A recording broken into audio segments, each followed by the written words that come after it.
This is Mike Morrow from PhiladelphiaStatus.com, representing everything premium in Philadelphia, from fashions, shopping, dining, events, and most of all, people. Speaking of people, we're here at the Lowe's on 12th and Market at the Power Shift Network Mixer, hosted by Nicole Cashman. So let's go in and talk to Nicole Cashman about some of the things that set her apart in Philadelphia. Let's go. I'm here with Nicole Cashman from Cashman & Associates. She's the president and CEO. They've been around for 10 years. Had a couple questions for her just to really figure out something about her business and why she's so successful. PR is a popular industry, Nicole. What are some of the differences between Cashman & Associates and all the other boutique PR firms that have popped up out there?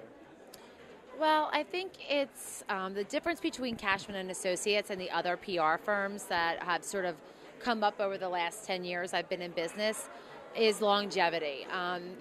This is not a hobby for me. This is a career. This is a real profession, and for all the people that work for me, this is an absolute serious business.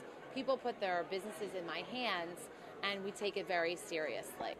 We have an integrated philosophy that includes not only media relations, but special events and community relations, government relations, and direct marketing initiatives. So that's without question, I think, what differentiates us from everybody else. You've had a few cool jobs over the years.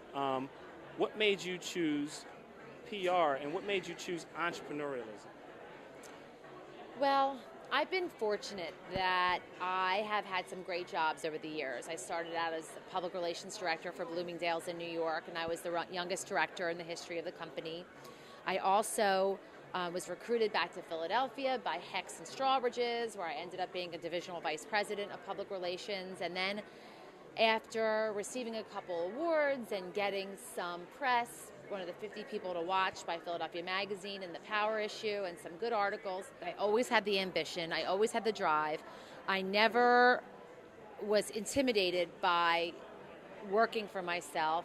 I didn't need somebody standing over me to make me do what I needed to do. So I just took the leap. I took the risk, and it certainly has paid off.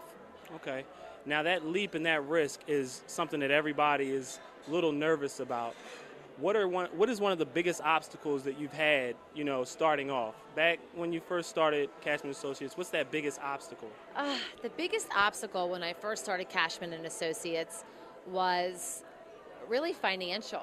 I come from a very modest upbringing and risking everything, not having a steady paycheck and having to go out on my own and taking my savings, which was minimal. I was still in my, my late 20s, and taking that financial risk was the biggest thing for me. And then my reputation, I had established such a reputation. I was named one of the 50 people to watch in the Millennium by Philadelphia Magazine. I had gotten all these articles written about me, and so people had such high expectations of what I could deliver when I was with the company. But now I had to deliver it on my own, and that was a big risk, and that was really, really scary.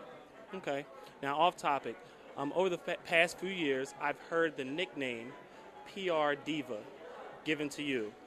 Do you like this nickname? Does this nickname fit you? Well, I don't think the nickname fits.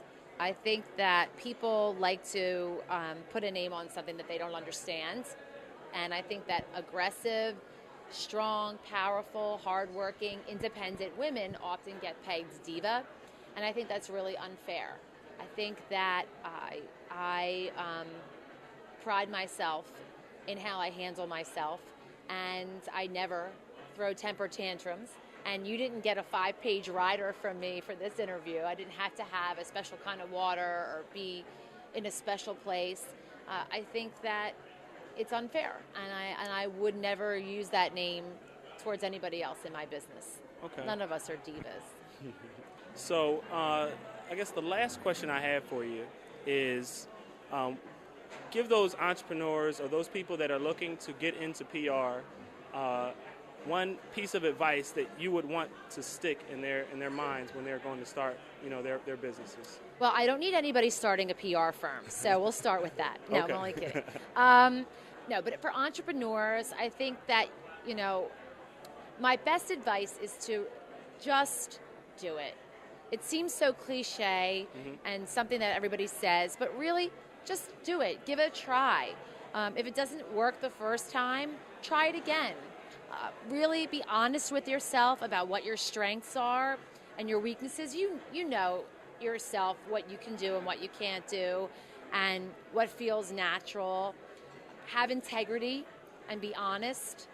Don't oversell and underdeliver. I mean, there are a few things that I think if you keep that in mind in the beginning, the first 6 months to a year, you can really be successful. Hi, this is Nicole Cashman with Philadelphia Status. See you out there in Philly.